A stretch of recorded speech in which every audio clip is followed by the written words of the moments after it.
Hi കൂട്ടുകാരെ, നിങ്ങൾക്കെല്ലാം സുഖമല്ലേ? തനിമ മലയാളം സ്റ്റോറീസിലേക്ക് എല്ലാവർക്കും സ്വാഗതം. ഇന്ന് കഠിനാധ്വാനിയായ പത്മിനി എന്ന ഒരു അമ്മയുടെ കഥയുമായാണ് ഞാൻ വന്നിരിക്കുന്നത്. നമുക്ക് കഥ കണ്ടാലോ? പച്ച പുതച്ചു കിടക്കുന്ന സുന്ദരമായ ഒരു ഗ്രാമം. ആ ഗ്രാമത്തിൽ എല്ലാവരും ഒത്തൊരുമയോടെയാണ് കഴിഞ്ഞിരുന്നത്. അവിടെ പത്മിനിയും അവളുടെ 2 മക്കളായ നീതുവും നീനുവും താമസിച്ചിരുന്നു. പത്മിനി വളരെ കഠിനാധ്വാനിയായിരുന്നു. അവൾക്ക് തറവാടുവക ഭൂമി മാത്രമാണ് കൈവശം ഉണ്ടായിരുന്നത്. അതിനാൽ കൃഷി ചെയ്താണ് അവൾ ജീവിതം മുന്നോട്ട് നീക്കിയിരുന്നത്. അതുകൊണ്ടുതന്നെ ഗ്രാമവാസികൾക്ക് അവളോട് പ്രത്യേക മതിപ്പായിരുന്നു. അവരെല്ലാം ഇടയ്ക്ക് കൃഷിയിൽ പത്മിനിയെ സഹായിക്കുമായിരുന്നു.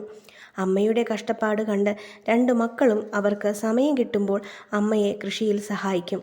അങ്ങനെയിരിക്കെ ഗ്രാമത്തിൽ സ്വന്തമായി ഒരു വിദ്യാലയം നിർമ്മിക്കണമെന്ന് തീരുമാനമായി. അതിനായി പഞ്ചായത്തിൽ നിന്നും ഒരു കമ്മിറ്റി രൂപീകരിച്ചു. അതിൻ്റെ ചുമതല ഗ്രാമവാസികൾ പത്മിനിയെ ഏൽപ്പിച്ചു. കൃഷി നല്ല രീതിയിൽ ചെയ്തു വന്നപ്പോഴാണ് നല്ല മഴ പെയ്തത്. കൃഷിയിടത്തിൽ വെള്ളം നിറഞ്ഞു. എല്ലാവരും പറഞ്ഞു കൃഷിയെല്ലാം നശിക്കുമെന്ന്. പക്ഷേ പത്മിനിക്ക് ആത്മവിശ്വാസം ഉണ്ടായിരുന്നു. കുറച്ചു കഴിഞ്ഞപ്പോൾ മഴ മാറി, വെള്ളം ഇറങ്ങിപ്പോയി.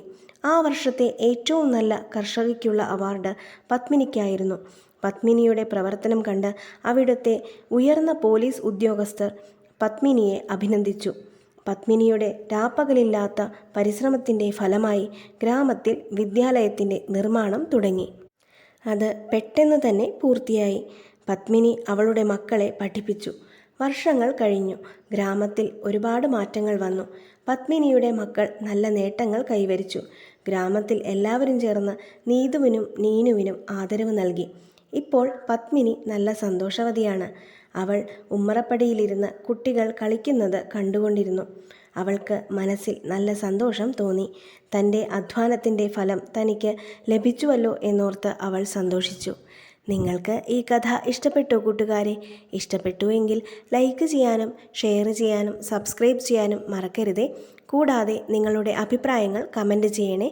ഇനി മറ്റൊരു കഥയുമായി മറ്റൊരു ദിവസം കാണാം.